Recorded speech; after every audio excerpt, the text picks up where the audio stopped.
Hello, and welcome to another Wheelchair Wednesday with me, your host, Wheelchair Rick. As you can see today, we are not in the wheelhouse. Um, we are here in Michigan, where we are getting slammed with a big storm right now. And before we get going, and before we roll the title, I wanted to show you guys a little bit of what I had to deal with before we got this going. So check this out. All right, so I just tried to get out there to the wheelhouse, and we made it about right about the back to the mid It's of so that cool that white you can car and do got that. stuck. That car right there. Yep. So I made it about right there, They can't and it hear was us. gone. That's like super Couldn't make cool. it no further. So we're gonna try something different today. All right. So that's what happened to me earlier. So that's why we're inside today, next to a nice fake fire, going on the big TV here. So without further ado, we're gonna hit the intro, and then we're gonna introduce our special guest.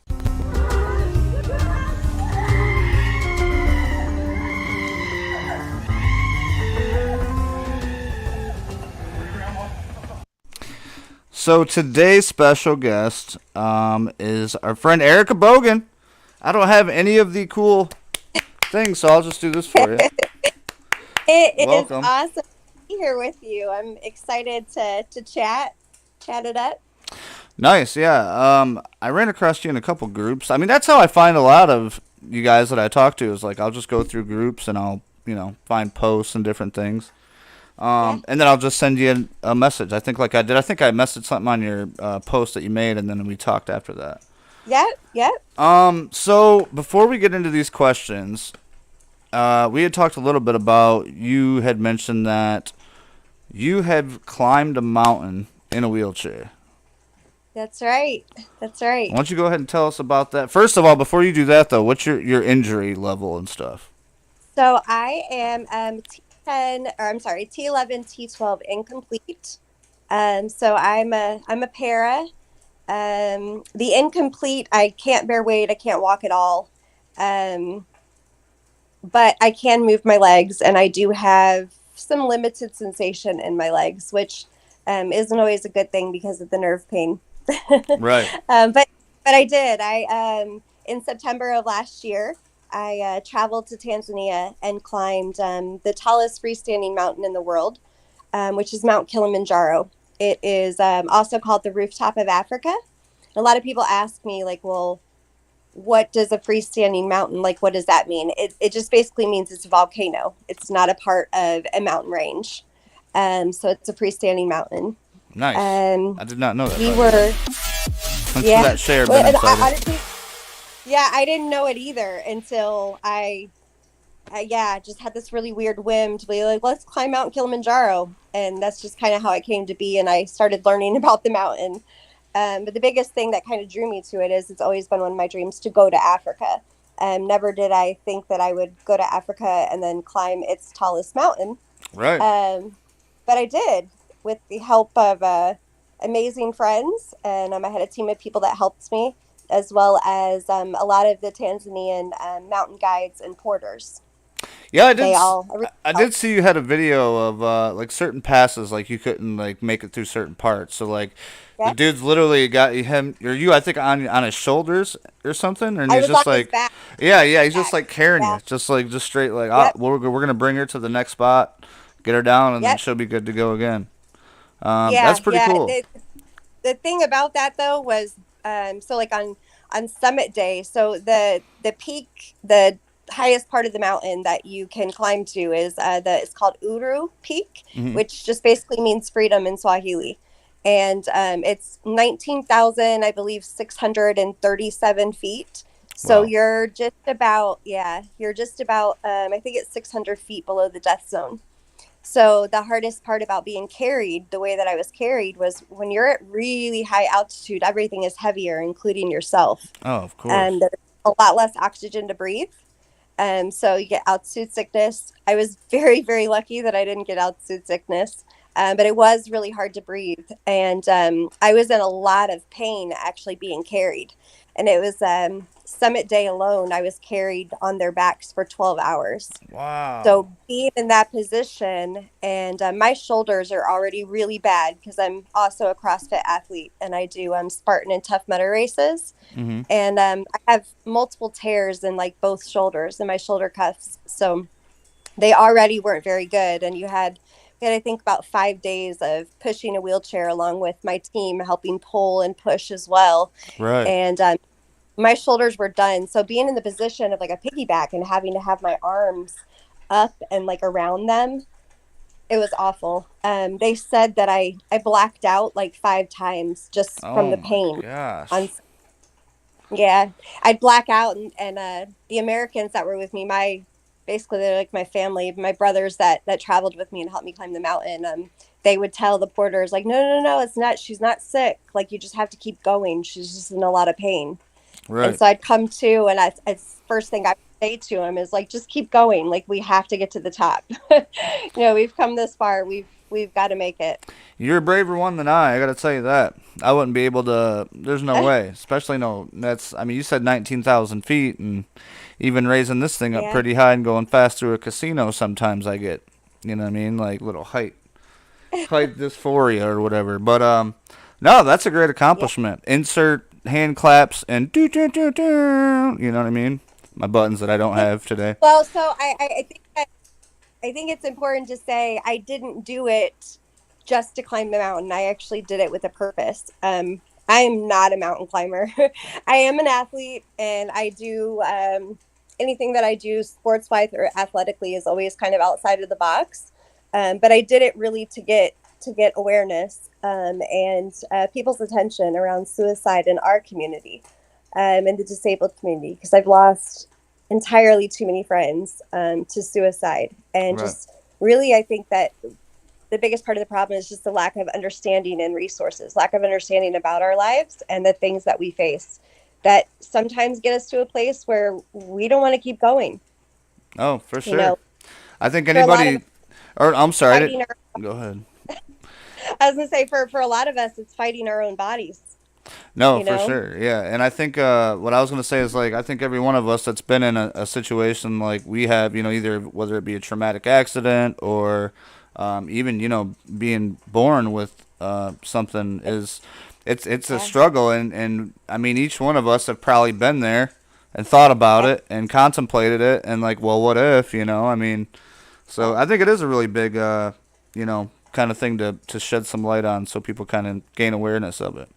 So good for Yeah. you. Thanks for doing that.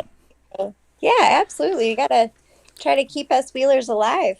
Right. For sure. Absolutely. Um so this next question, we talked about the first question, but the next question is uh would you go back and change it if you could? So before your accident, before you became, paralyzed, would you Yeah. go back and make the different decision knowing who you are now or would you stay the path you're on? That's an easy question for me. I get asked that a lot. So I've been in a chair for 21 years. I just had my 21st anniversary, which actually was my 50-50. So I've lived 50% of my life able-bodied and now half of my life disabled. And Wow. I wouldn't give this back. And a lot of times people can't fully wrap their brains around it. But for me personally, it's really because of the opportunities that I've had, the way that I view life has changed and definitely is full of a lot more gratitude than I ever had before. Um, and the people that I've met, that the opportunities, the places I've gone, the people that I met, I look back and I'm like, none of those things would have happened had this not happened to me. Right. And I feel like it would be a Godsmack. I'm not even really a religious person, but I am very spiritual. And I'm like, there's no way that I would change anything, Right. even the hardest parts, because it put me directly on the path that I'm on right now. Yeah. It's funny because I've talked to a lot of people, and asked them that same question, and I Yeah. would say about 80% or so have all said no, they wouldn't go back and change a thing. I'm with them. I'm one of them. I'm one of the people that I see the value of being kind of a guiding light for some who don't have none. You know what I mean? And I know that some people say, "Well, I'm not your inspiration," or "I'm not your," you know what I mean? But like, it's like for me, I'm like, listen, man, maybe that person had a bad day. Like, even if they're not crippled or not, and they see you and they're like, wow, oh my Yeah, gosh, like he deals with that every day. Like, maybe I can go through this, or maybe I. aren't that bad. Right, Yeah, exactly. So, yeah. So I know for me too, it this life gave me purpose. You know, right. I know now that I can look back over the last 21 years and the whole entire journey, everything that I've learned, I've shared with somebody who was earlier on in their journey. And so it's like it's been so fulfilling to be able to, connect with other individuals like you who, again, people who are newly injured and who are just starting out. Like I remember, I don't know what I would have did without the people that showed up in my path when I first got injured that had already, it's going to suck, Hmm. but you're going to embrace the suck and you're going to figure it out. And I think that it all like boils down to your mindset and what you choose. Like I choose to concentrate on the glass half full rather than the glass half empty. For Because if sure. I concentrated on the glass half empty, I'd be miserable and suicidal probably, Oh, for sure. Absolutely. just concentrating on the good. Yeah. Yeah. Okay, Um, yeah, I can't add nothing yeah. else to that. But yeah, for real. I mean, I just feel, yeah, like I agree with you on that. And it's just, I have bad days, we all, yeah, but I everybody, just like everybody, right? Ours, and I absolutely. might say like mine might not be as bad as somebody that's right in front of me because they have more pain than me. You know what I mean? Like, and it's hard to gauge somebody's pain level just because somebody's sitting in a chair and they're not like, oh, you know what I mean? Doesn't mean that inside they're not dealing with a lot of pain. And I never understood that before my accident. You know what I mean? I couldn't gauge chronic pain, and I'm just like, whatever, man. Quit belly aching all the time, and then now you deal with it and you're like, wow, okay, I understand now. You know what I mean? So Absolutely. Absolutely. I have chronic pain. Today is a pain day for me that's actually where kind of one of my I, other questions was like your pain. Like, how does your pain, what kind of pain do you get and how do you deal with it? yeah, yeah. So I get pretty Alexa, bad turn on light, nerve. please. Sorry. Say it again. I just had to turn on this other. Um, I have chronic nerve pain, and it's sometimes it feels like, so the parts of my legs that I can't feel at all, it feels like they're on fire, Hmm. or somebody's stabbing me. Like it's just that it's a hard to describe horrible pain that there's really not a lot that you can do about it because it's neurological. Right. So for me, the only way that I'm able to deal with it without taking a whole bunch of pharmaceutical medicine. So my experience with pharmaceutical medicines was really, really bad because early on when I was paralyzed, they were giving me like opioid pain pills and all kinds of stuff that, one, made me feel like a zombie all of the time, but two, caused all kinds of other issues. Like I couldn't go to the bathroom. I never had any energy. I was depressed. There were all kinds of other things that happened for me. Right. So it was pretty important to like be able to find a way to manage my pain without taking all of those medications. So for me, cannabis is the number one thing that I use. Whether it's through a vape, whether it's flower, edibles. Thing with that about for me is that I live in an illegal state. Oh, what So I'm what's really, really passionate about it. what's? I'm in North Carolina. Oh, I did not know it was illegal there. Yeah, yeah, we're still not there yet. It's been decriminalized, but it's still not legal, medicinally or recreationally. For me, like I could care less about it recreationally. It's more like, hey, I want to be able to have the freedom to go into a store and choose the medicine that I want to take, just like anybody else can when they go into Walgreens, Right. And if I choose to use a plant that was classified wrongly back in 1937, I shouldn't feel like a criminal in doing that. Right. Um, Especially when it is, in my opinion, the safest alternative that you can use. The only side effects are hungry, happy, and sleepy. Right. You know, Yeah, I don't know of anybody um, that's ever died off an overdose of marijuana. nope, nope. And yeah, it's a huge thing for me. But that is how I medicate. That is usually the only thing that can help with the nerve pain. It also, I have some pretty crazy spasticity in my legs that happens just from being paraplegic for 21 years. And that is, again, one of the only things that calms the spasm or sometimes completely takes it away. Mm. So, yeah, why not? For sure. Yeah, I don't know. Why not? I keep. You're in Michigan and you guys are legal, right? Yeah, yeah. I mean, I'm a everyday. I'm a everyday smoker. So it's like for me, it's like I don't think it really helps me with the pain as more as it does mentally. You know what I mean? Like it does more for me Mm. mentally than it does physical pain. I mean, I It helps me mentally too. yeah. Absolutely. Yep. Just to give a second to our viewer, at the beginning of this video, you'll see why. Bob, he said, "Man, awesome guest, motivated." Wade Roy, marijuana is one of the only things. You guys can read all that. You guys are, man, we're lit today. You're popular. People like you. Um, Woo-hoo. I didn't hear the comment though because you were breaking up a little bit, Rick. you're good. I don't think anybody's looking for questions. They're just talking about Okay. how like marijuana is one of the things that helps their nerve pain. Um, Yeah. Ben I think it's said, different for every.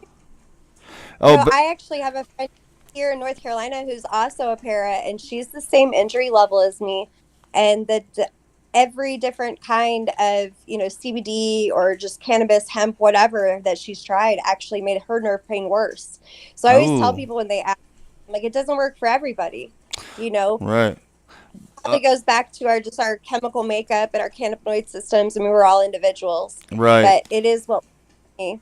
Ben said, "Does the edibles work better than the flour or wax for you? Like, what works better?" No. So what works better for me is actually flour or wax. Definitely. But in some instances, if I just need to take the edge off, or sometimes if it's just like I'm feeling like my mood is really low or I'm anxious, I'll eat an edible and that will help. Right, right. Hello, Jody. Jody's one of our first-time watchers, and she always sticks with us. And I have a button for her, but we don't have the button today, Jody. I'm so sorry. Didn't make it Oh out man. there. The next question that I have for you is, I guess it's kind of a personal one, but dating question mark married. Like, how do you Yeah. see it? So, Like either before or after your accident, like comparably or. okay. Yeah. So I am single. I have, well, So I've been single for a long time. I don't know. For me, it wasn't a case of being disabled, it being harder for me to find people to date. Hmm. It was more actually came back to me. So I was injured because of domestic violence. Oh, okay. And I went many years after I was injured where I had no problem finding relationships and people to be in relationships with. But because of my own unhealthiness and lack of addressing my own mental health, and I guess healing from the things that I had been through in my life experiences, I had a series of attracting really toxic partners. And when I would have a healthy relationship, I would self sabotage it. So I have actually taken the last 4 years to just really work on myself and learn how to love me and kind of date myself. I know that sounds cheesy, but um, I'm yeah, just working on myself to where when I do find somebody that I want to be with, that I'm able to have a healthy relationship and not be the problem, if that makes sense. Oh no, it does, Um, 100%. I know what you're talking about. You got to take me time being to love totally yourself. Yeah. transparent. No, for Yeah, me sure. being totally transparent. We appreciate your And it's honesty. also one of the reasons that I got into doing what I do for a living, which is I'm a mental health coach. I'm a life coach, but I'm trauma informed.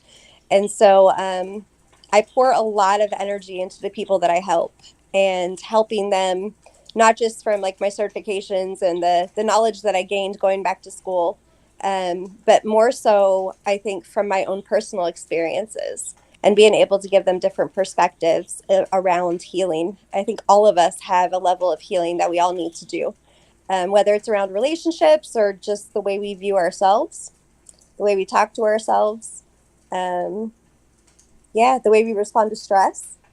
For sure. So, yeah, right I mean, now you're I hitting it am. all on the head. I agree with you 100% on all that stuff. You tell I do this for a living, so it's what I'm used to I talking can about all the tell, man. Jeez, I feel like I'm sitting with you having some kind of like session or something. life coaching session. I know, right? Jeez, how much do I Yeah, owe you? Send you the bill in the mail. Um, yeah. so taking some time on yourself, that's good. Like I said, I agree with that. I think that that's very important because people that try to rush into things, and trust me, I have friends that are just like, man, they get out of one and they got to be right back into it, and they don't realize like it's not going to change anything. Like maybe you should see what the problem is and then try to fix that and then go back into it. You know what I mean? So I totally I can understand you tell you there. from what I do. Yeah, I can tell you like just from what I do for a living and from working with a lot of people now, having a lot of clients under my belt, that it usually always comes back to self. You're usually the problem. And all of us, whether we've survived a trauma or we're disabled or not, we've all had different life experiences that have shaped us to respond to life in the way that we do. But more often than not, the way that we're responding isn't always a healthy way for us. And Right. people don't realize that we can change our response just by learning how to heal whatever it is that we've experienced. Hmm. Now Ben's got a question, and I know this guy personally. He's got real bad back issues, and lately it's been really messing him up. And so he's like, eventually he's probably going to end up in a wheelchair. And he says, "What advice would you give someone who's more than likely going to end up in a wheelchair in a couple years?" Wow, that's a really good question. Um, to concentrate on the glass half full rather than the glass half empty. You know, I think it's only people that walk that think that a wheelchair is a bad thing. If you shift your perspective and look at it, the wheelchair is just a way to move from point A to point B. Right. Um, a lot of times people are really surprised when I say I wouldn't give my wheelchair up for the world, but I wouldn't, because it is my wings. It's what helps me. And it's all about my mindset around it. And I chose to not look at it as a negative thing. I chose to look at it as what empowers me and helps me accomplish the things that I want to accomplish, Right. whether that's something just simple as wanting to go and cook dinner for my family or take a shower or get in the car. It helps me do those things. So changing it and looking at it from a place of gratitude, and that we're in, this is coming from somebody who has spent some time in Africa and is getting ready to move back over there. Being grateful that we have tools like wheelchairs here, and that we're not stuck having to crawl around. Right. You know, sounds really cliche, but that would be my advice: And is to change your mindset around it and look at it as looking at concentrating on the things to be grateful for. right. Yeah, I like that. What do you think, Rick? I mean, really, it's just like when you know that you're going into a situation like that, it's a whole lot different story than when you just wake, something happens and then all of a sudden you're like that.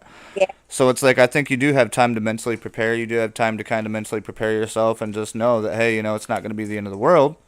But we're gonna have to do a little bit of things differently. Period. And that's it. You know what I mean? I mean, that's just right. kind of the way it is. Glass half full. You know what I mean? But Yeah. one thing about Africa, I was gonna ask you is it accessible? Is it very accessible? No, it's not accessible really at all, which is part of why I'm going over there. So when I was there to climb the mountain, I started networking, kind of made some relationships, built some Mm-hmm. relationships within the tourism industry, because that is the second biggest industry in Tanzania. And I started thinking forward of like what a beautiful country it is and how empowering it would be for other people in chairs to be able to go over there, and not necessarily to climb the mountain, because that's not for everybody. Right. But there's safaris, there's waterfalls, there's hot springs, there's like all of these things to do and see over there. And the people are definitely one of the most accommodating and welcoming cultures I've ever been in.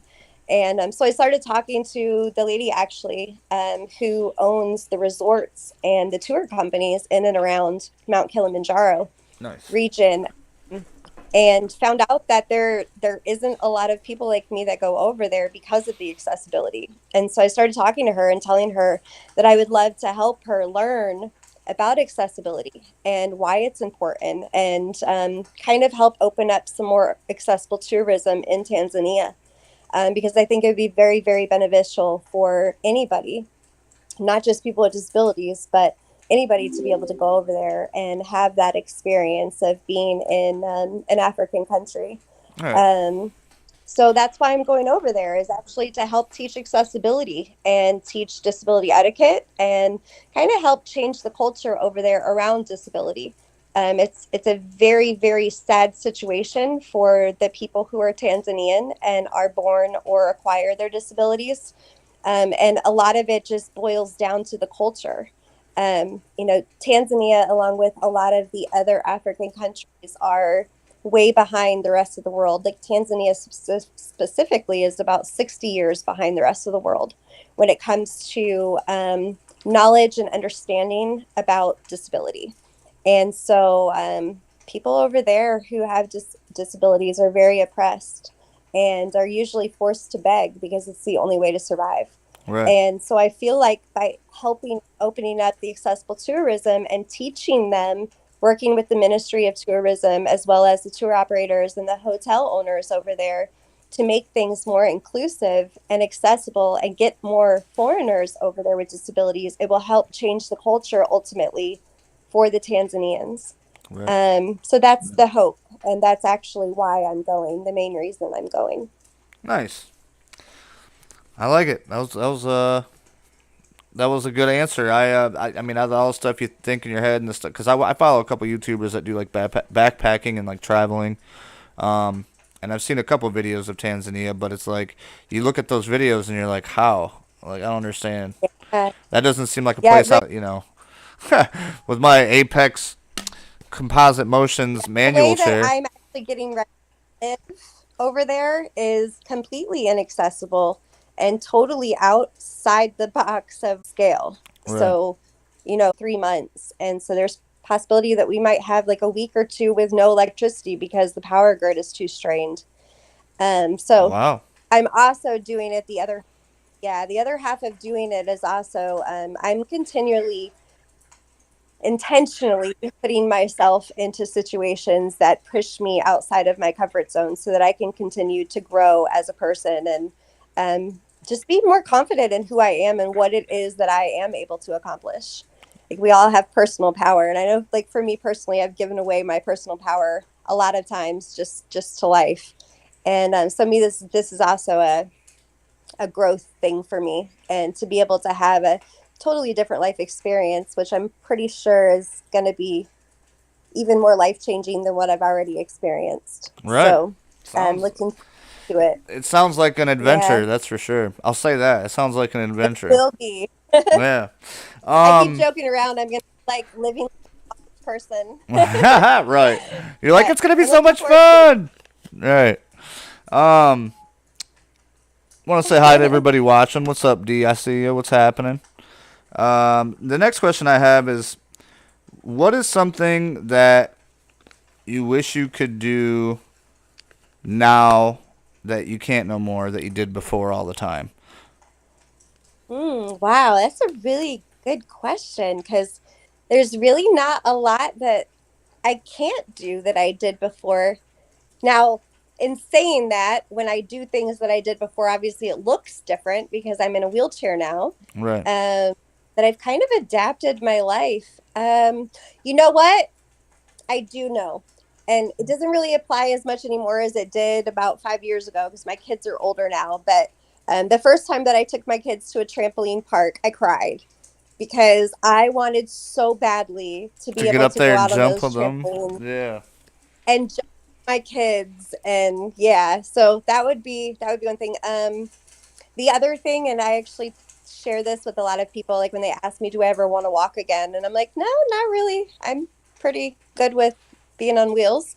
But the one thing that my disability, my spinal cord injury, like took away from me that I would give anything in the world to feel again is I want to be able to feel wet grass or warm sand between my toes. Oh yeah. Like that's to me.